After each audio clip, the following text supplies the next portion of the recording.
Las transformaciones espectrales operan en el dominio transformado, en particular en el dominio de la frecuencia. Las transformaciones espectrales son posibles gracias al teorema de convolución, según el cual la convolución en el dominio espacial es equivalente a la multiplicación en el dominio espectral.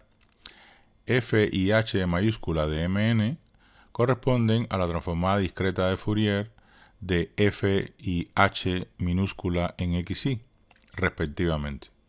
H de mayúscula en Mn es un filtro en el dominio espectral, por lo que para realizar la convolución en el dominio espectral es necesario transformar la imagen al dominio espectral, se multiplica posteriormente por el filtro y luego se le devuelve mediante una transformada de Fourier inversa al dominio espacial.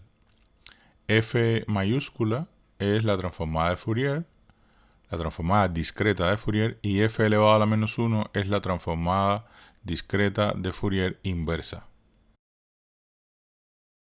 La demostración del teorema de convolución parte de la definición de la imagen Q en XY en el dominio espacial como la convolución entre la imagen H y F minúscula. Observe que la convolución es conmutativa, y de la definición del espectro Q mayúscula en Mn. Este teorema es fundamental y para que se cumpla es necesario rellenar o ampliar con ceros las matrices de la imagen F minúscula en XY y del filtro H minúscula en XY hasta alcanzar la dimensión M mayúscula más K mayúscula menos 1 por el eje de abscisas y N mayúscula más L menos 1 por el eje de ordenadas, suponiendo que la dimensión de la imagen F minúscula en XY es de N por M y la del filtro H en XY es de K por L.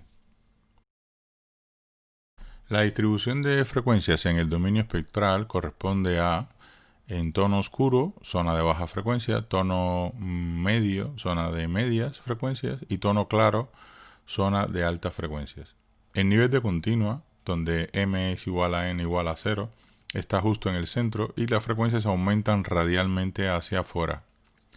El espectro es simétrico, la mitad inferior de la exponencial compleja corresponde al complejo conjugado de la mitad superior.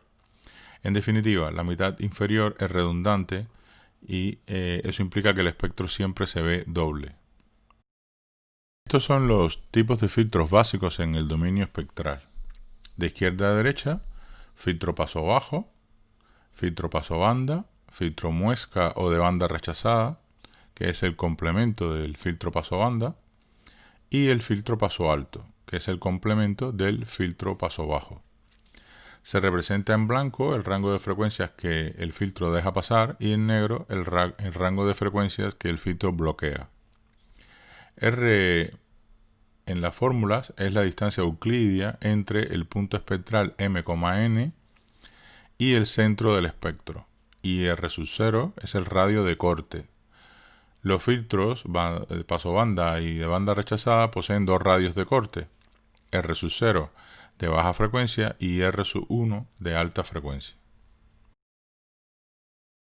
Aquí vemos un ejemplo de filtrado paso bajo en el dominio espectral.